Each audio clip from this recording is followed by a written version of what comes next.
2008 nummer 7. Og her på Dorteoløst i 2008, der blev han nummer 2 i dressur. Han vandt dressuren i 2007, og han vandt præsentationen. Danmarksmesterskabet i 2008 blev han nummer 2 i dressur og blev en samling nummer 5.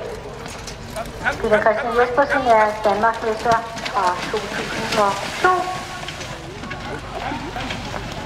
Og ved det nordiske mesterskab i 2005, der blev han nummer 4.